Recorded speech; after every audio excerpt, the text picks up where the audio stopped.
परमेश्वर के पाक पवित्र नाम की तारीफ हो। हम सब खुदावन खुदा की हजूरी में हैं।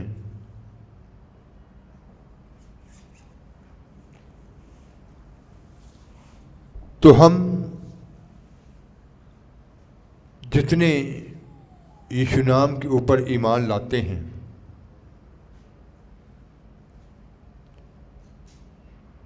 जो अपने गुनाह का अंगीकार करके पश्चाताप करके वचन की आज्ञाकारी करते हुए पानी का बपतिस्मा लेकर पाक लोगों की संगत में शामिल हो जाते हैं,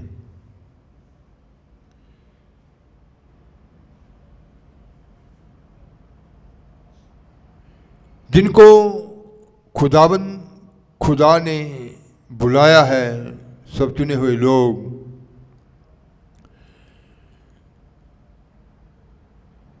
वो युद्ध के मैदान में होते हैं।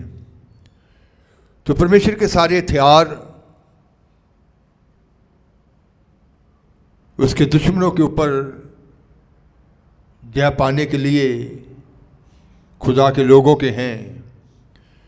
जब हम हफीसियाँ शेबाब पढ़ते हैं तो जितने भी वो आत्मिक हथियार हैं,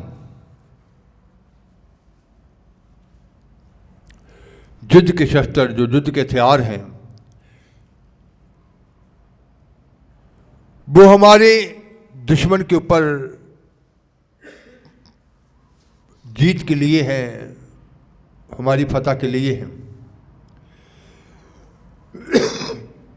लेकिन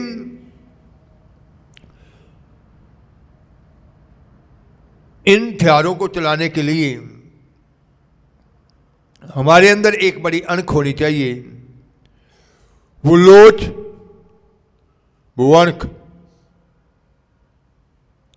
इन हथियारों के ऊपर हमारा नियंत्रण होना चाहिए, पूरा कंट्रोल होना चाहिए।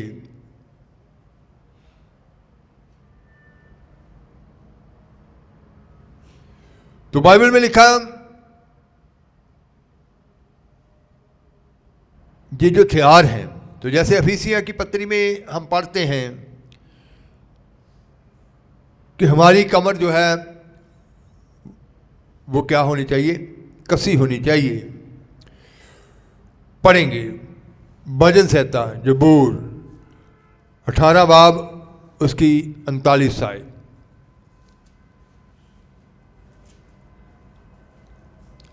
तैं युद्ध दे लई मेरे लक नूं बल नाल कसिया है, तैं मेरे विरोधियों नूं मेरे हेठ झुका दिता है।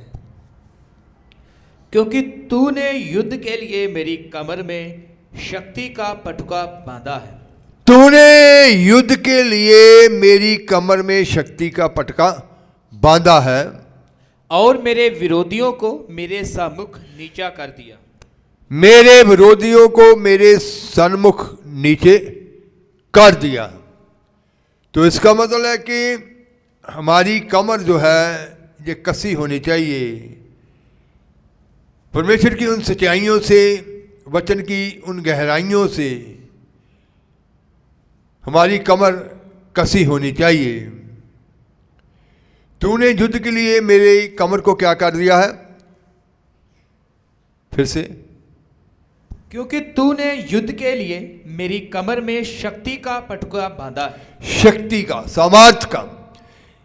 तो इसका मतलब है कि हमारे जीवन में वो वचन की सच्चाइयाँ, वो वचन की गहराइयाँ, जिससे हमारी कमर जो है उस शक्ति के साथ क्या होनी चाहिए, कमर उस पटके से बंधी होनी चाहिए। तो अगर हमारी कमर बंधी हुई है, तो जैसे लिखा पहला पत्रस 1 बाब उसकी 13 आयत जब हम पढ़ते हैं, वहां लिखा गया, पढ़ेंगे।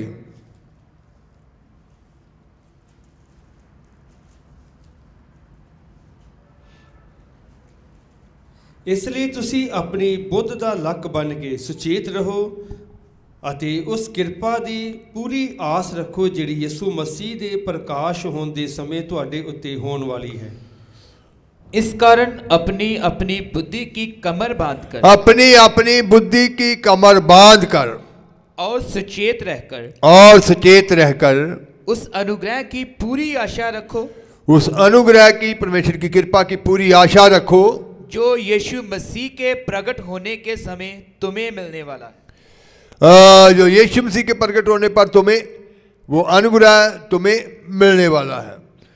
तो अपनी बुद्धि की कमर कस कर, तो इसका मतलब है कि हमारे मनों के ऊपर पहले हमारा नियंत्रण होना चाहिए। कमर पूरी कसी होनी चाहिए, डावाडोल नहीं होना चाहिए। अक्सर बहुत सारे डर के बीच में, निराशा के बीच में आ जाते हैं, लेकिन कमर पूरी सच्चाई से, वो बुद्धि से कसी होनी चाहिए। हमारे विचारों के ऊपर पूरा नियंत्रण होना चाहिए और उस वचनों के बल से जो हमारी कमर कसी गई है परमेश्वर की महान सच्चाइयों से, वचन की गहराइयों से, तो उसके ऊपर, वचन के ऊपर भरोसा रखकर हमें ईमान रखकर क्या करना चाहिए, चलना चाहिए। तो आज हमारा नियंत्रण हमारी सोचों के ऊपर हो, क्योंकि हमारा जो कमर कसा है, जो हमारी जो पटका है, वो शक्ति से भरा हुआ है, समर्थ से भरा हुआ है। फिर हमारा जो सीने बंद है, जैसे धर्म की संजो, फीसिया में लिखा गया कि धर्म की संजो पहनकर, हमारी संजो जो है उसके बारे में पौलुस कहता है, पहला थस्सलुनीकियां 5 बाब उसकी 8 आयत और पहला थस्सलुनीकियां 1 बाब उसकी 3 आयत।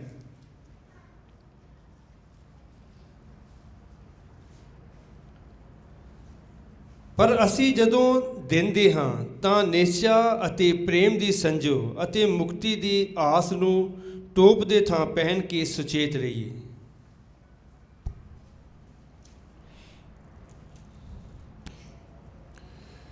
1:3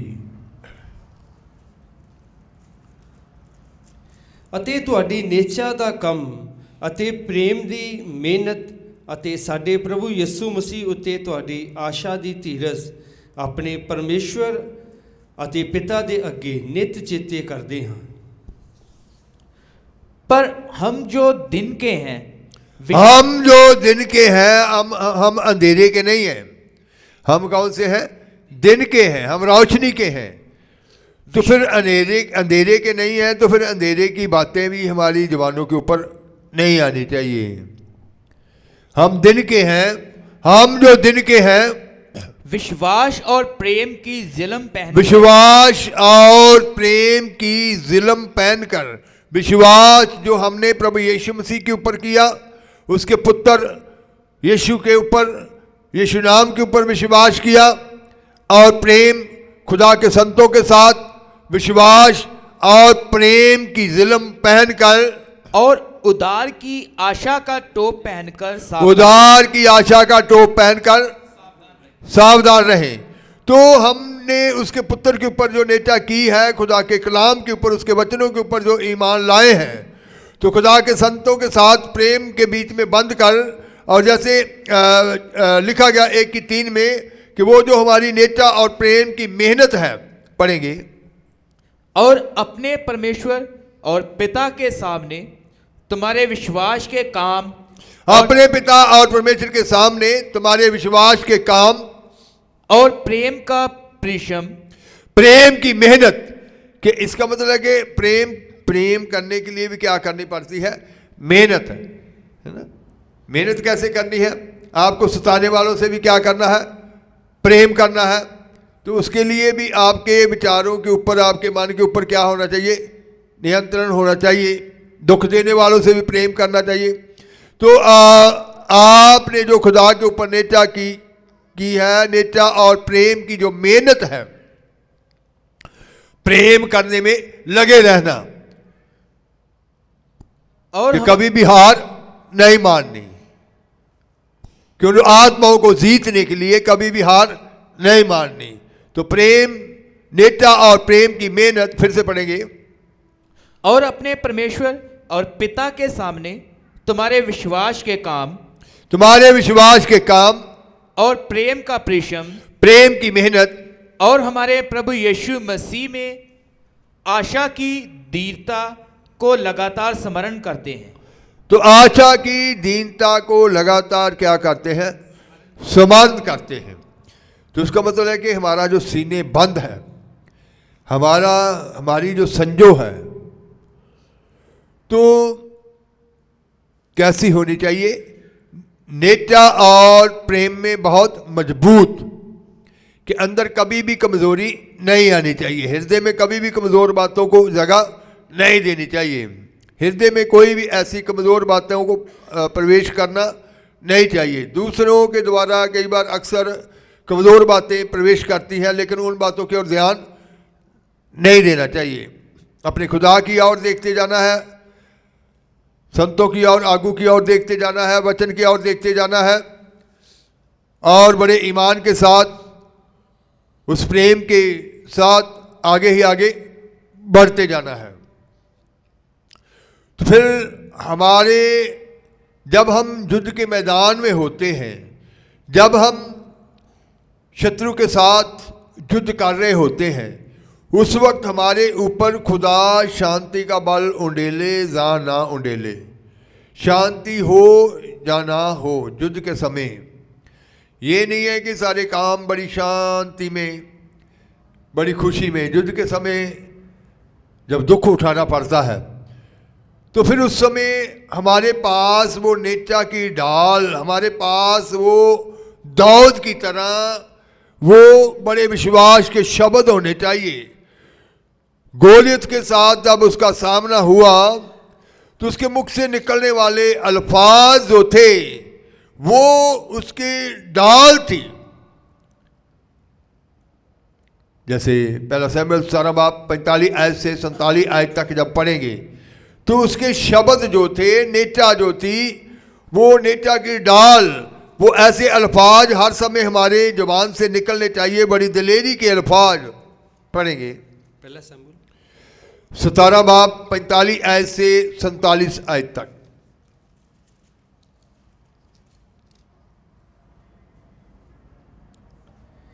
पर दाऊद ने फिलिस्ती ਨੂੰ ਆਖਿਆ, ਤੂੰ ਤਲਵਾਰ ਅਤੇ ਬਰਛਾ ਅਤੇ ਢਾਲ ਲੈ ਕੇ ਮੇਰੇ ਕੋਲ ਆਉਂਦਾ ਹੈ, ਪਰ ਮੈਂ ਸੈਨਾ ਦੇ ਯਹੋਵਾ ਦੇ ਨਾਮ ਉੱਤੇ, ਜੋ ਇਸਰਾਇਲ ਦੇ ਦਲਾਂ ਦਾ ਪਰਮੇਸ਼ਰ ਹੈ, ਜਿਸ ਨੂੰ ਤੈਂ ਲੱਜਿਆਵਾਨ ਕੀਤਾ, ਤੇਰੇ ਕੋਲ ਆਉਂਦਾ ਹਾਂ।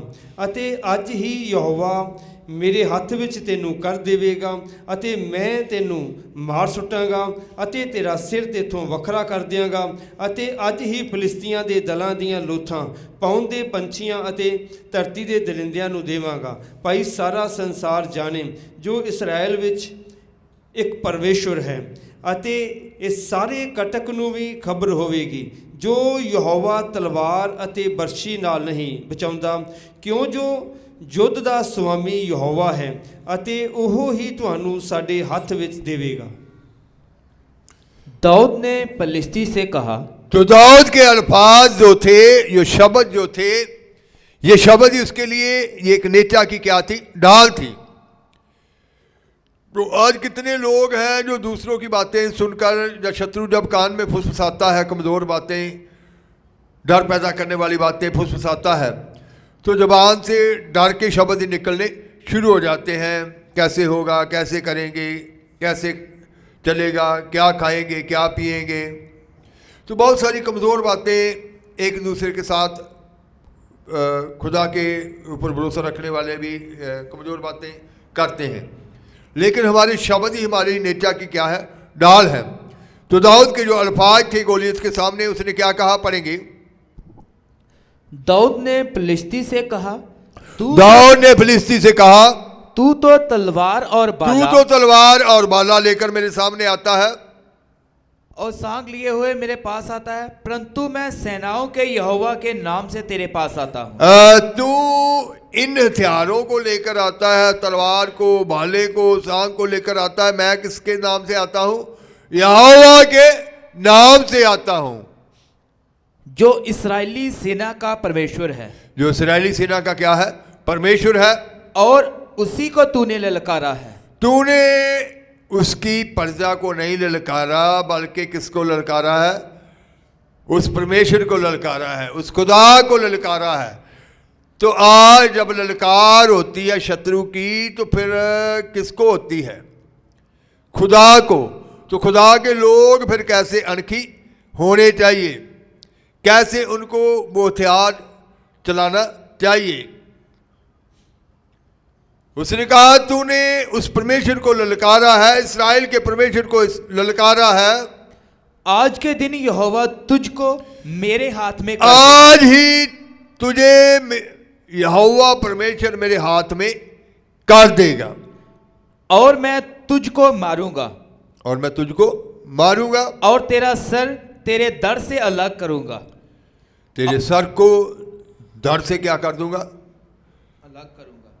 तो इसका मतलब है कि विश्वास के जो शब्द हैं ये हमारी क्या बन जाते हैं? ढाल बन जाते हैं।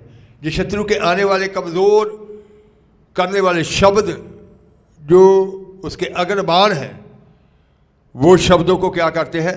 नष्ट करते हैं। शत्रु कमजोर पड़ जाता है कि इसके पास वो विश्वास रूपी शब्द है, यही इसकी ढाल है, यही इसकी रक्षा करते हैं। तो आज हमारे मुख से हमेशा विश्वास के शब्द निकलने चाहिए, वो हमारी ढाल बनेंगी। हाँ जी। और मैं आज के दिन फलिस्ती सेना के शाव, आकाश के पक्षियों और पृथ्वी के जीव जंतुओं तो फिलिस्ती सेना जो है, उनके शब्द जो है, उनके जिस्म जो है आकाश के पक्षियों को खाने के लिए दे देगा। तब समस्त पृथ्वी के लोग जान लेंगे कि इस्राएल में एक परमेश्वर है। तब पूरी पृथ्वी के लोग इस बात को जान लेंगे कि इस्राएल में एक परमेश्वर है। और यह समस्त मंडली जान लेगी कि यहोवा तलवार या बाले के द्वारा, और ये सारे जितने भी मैदान में खड़े हुए हैं, ये सारी मंडली जान लेगी कि यहोवा तलवार बाले से नहीं, बल्कि यहोवा तलवार या बाले के द्वारा जयवंत नहीं करता, इसलिए कि संग्राम तो यहोवा का है और वही तुम्हें हमारे हाथ में कर देगा। इसलिए संग्राम तो यहोवा का है, वही तुम्हें हमारे हाथ में कर देगा, वो तलवार और बाले से नहीं। संग्राम यहोवा का है, युद्ध यहोवा का है, युद्ध आपका नहीं है। युद्ध किसका है? आपके खुदा का है। तो फिर हमें ये जो हथियार हैं, आत्मिक हथियार हैं, इनके ऊपर नियंत्रण होना चाहिए। हमें विश्वास की बातें ही बोलनी चाहिए। हमेशा कमर उन सच्चाइयों से, वचन की गहराइयों से कसी होनी चाहिए। भविष्यवाणियाँ होती हैं हमारे को दलेर करने के लिए, हमें तुरंत दूसरे के सामने बोलना चाहिए कि नहीं, खुदा ने कहा है, भविष्यवक्ताओं के मुख से ये कहा है कि ऐसा होने जा रहा है।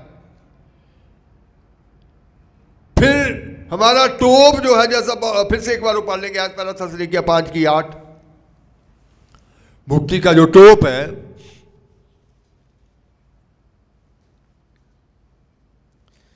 पर ਅਸੀਂ ਜਦੋਂ ਦਿੰਦੇ ਹਾਂ ਤਾਂ ਨੇਚਾ ਅਤੇ ਪ੍ਰੇਮ ਦੀ ਸੰਜੋ ਅਤੇ ਮੁਕਤੀ ਦੀ ਆਸ ਨੂੰ ਟੋਪ ਦੇ ਥਾਂ ਪਹਿਨ ਕੇ ਸੁਚੇਤ ਰਹੀਏ। मुक्ति, हाँ जी फिर से, ਪਰ ਅਸੀਂ ਜਦੋਂ ਦਿੰਦੇ ਹਾਂ ਤਾਂ ਨੇਚਾ ਅਤੇ ਪ੍ਰੇਮ ਦੀ ਸੰਜੋ ਅਤੇ ਮੁਕਤੀ ਦੀ ਆਸ ਨੂੰ, मुक्ति की आस, मुक्ति दी आस नु टोप दे था पहन के, जो हमारे उद्धार की, हमारे छुटकारे की जो आस है, उसको कैसे पहनना है? टोप की जगह, कि नहीं मुझे छुटकारा मिलेगा, मुझे जीत मिलेगी। कि दुश्मन के अगरमान आपकी सोचों के ऊपर, आपके ख्यालों के ऊपर कभी भी चलने ना पाए। तो हमें जैसे याकूब ने कहा था कि परमेश्वर के अधीन होके शैतान का क्या करो? सामना करो।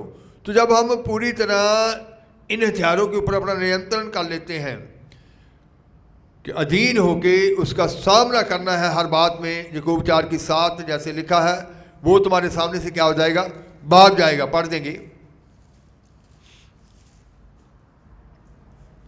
उपरंत तुसी परमेश्वर दे अधीन होवो, पर शैतान दा सामना करो तां वो तुहाडे कोलों भज जावेगा। इसलिए परमेश्वर के अधीन हो जाओ और शैतान का सामना करो। परमेश्वर के अधीन हो जाओ और शैतान का क्या करो, सामना करो। वो तुम्हारे सामने से क्या हो जाएगा, भाग निकलेगा। तो अधीन होने का मतलब यह है कि खुदा की कही हुई बातों को हमेशा अपने हृदय में, और जैसे आपने सुना है कि तेरी सोटी तेरी लाठी, लाठी खुदा के वादों को, सोटी खुदा के वचन को दर्शाती है। हमेशा क्या करना है, पकड़े रहना चाहिए और परमेश्वर के अधीन होकर शैतान का सामना करो। वो तुम्हारे सामने से क्या हो जाएगा, भाग जाएगा। तो आज सबसे ज़रूरी है कि हमारे मन के ऊपर, हमारे विचारों के ऊपर हमारा नियंत्रण होना। तो जैसे पौलुस ने करंथिया के कलीसिया को खत लिखते वक्त कहा था, 2 करंथिया 10 बाब उसकी 5वीं आयत, कि हम ऐसी बातों को मसीह के बंधन में लेकर आते हैं।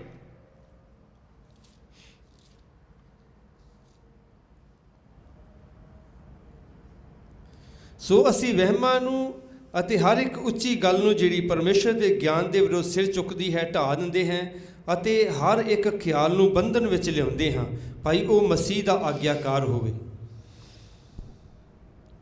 इसलिए हम कल्पनाओं का और हर एक ऊंची बात, हर एक ऐसी ऊंची बात का जो परमेश्वर की विरोध, ज्ञान के विरुद्ध में क्या करती है, उठती है, खंडन करते हैं और हर एक भावना को कैद करके, हर एक भावना को, हर एक ऐसे विचार को कैद कर लेते हैं कि नहीं, मेरे खुदा ने कहा है, मैंने दर्शन देखा है, मैंने भविष्यवाणी को सुना है, मैंने खुदा के कलाम में पढ़ा है। हर एक भावना को कैद करके मसीह का आज्ञाकारी बना देते। तो उन सारी कमजोर बातों का भी मसीह का क्या बनाना है, आज्ञाकार बनाना है। तो फिर आज कितने लोग हैं जो इन कमजोर बातों के वश में जाकर पाप में चले जाते हैं, कमजोर हो जाते हैं। तो जैसे इब्रानियों 12 की 1 में लिखा है कि पाप जो सहजे से, आस्था से तुम्हें क्या कर लेता है, फंसा लेता है। तो फिर आपका व्यवहार पाप के साथ कैसा होना चाहिए, पढ़ेंगे इब्रानियों 12 बाब उसकी 1 है। ਉਪਰੰਤ ਜਦੋਂ ਗਵਾਹਾਂ ਦੇ ਇੰਨੇ ਵੱਡੇ ਬੱਦਲ ਨੇ ਸਾਨੂੰ ਘੇਰਿਆ ਹੋਇਆ ਹੈ, ਤਾਂ ਆਓ ਅਸੀਂ ਵੀ ਹਰੇਕ ਭਾਰ ਅਤੇ ਉਸ ਪਾਪ ਨੂੰ ਜਿਹੜਾ ਸਹਿਜ ਨਾਲ ਫਸਾ ਲੈਂਦਾ ਹੈ ਪਰੇ ਸੁੱਟ ਕੇ ਉਸ ਦੌੜ ਵਿੱਚ ਜੋ ਸਾਡੇ ਸਾਹਮਣੇ ਪਈ ਹੋਈ ਹੈ ਸਬਰ ਨਾਲ दौड़िए। इस कारण जबकि गवाहों का ऐसा बड़ा बादल हमको घेरे हुए है, तो आओ हर एक रोकने वाली वस्तु और उलझाने वाले पाप को दूर करके वह दौड़ जो हमारे सामने है, जिसमें हमें दौड़ना है धीरज से दौड़े, इसका मतलब है कि वह पाप, उलझाने वाले पाप जो सहज से इंसान को क्या कर लेते हैं, फंसा लेते हैं। तो आपका व्यवहार उस पाप के साथ कैसा होना चाहिए? क्या आपका व्यवहार दाऊद की तरह है उसके साथ? क्या आपका व्यवहार जो सहजे से आपको कमज़ोर बातें फंसाती हैं उसके साथ व्यवहार कैसा है? दाऊद का व्यवहार कैसा था? भजन संहिता जबूर 18 बाब उसकी 37 है।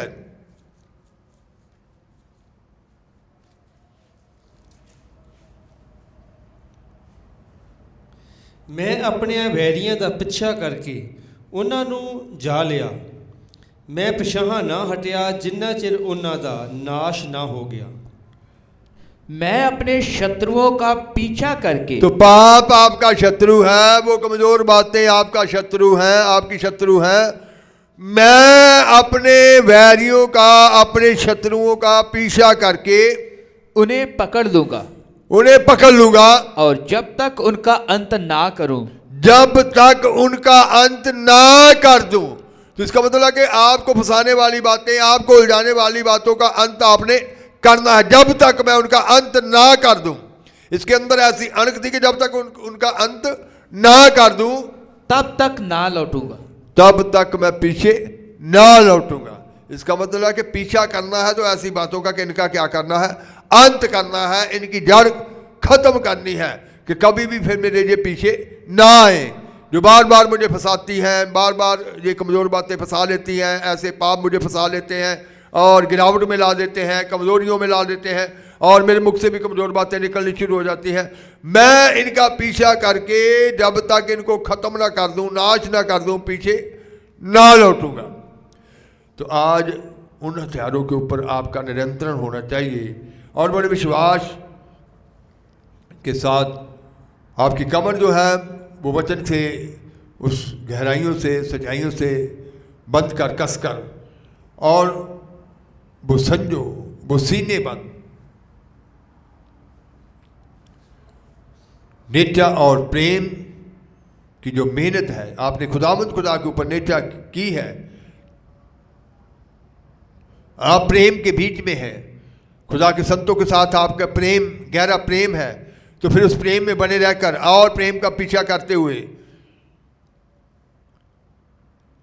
और मुख से हमेशा वो शब्द, बड़े विश्वास के शब्द निकाल कर उन्हीं को अपनी ढाल बनाना है, क्योंकि आप जब उसका सामना करेंगे तो वो भाग जाएगा। क्योंकि लिखा गया परमेश्वर के अधीन होकर शैतान का क्या करो, सामना करो, वो तुम्हारे सामने से भाग जाएगा। तो आज शत्रु को भगाना है तो फिर पूरी अणख के साथ ही चलना है। आंखें बंद करेंगे तो आकी हाथ में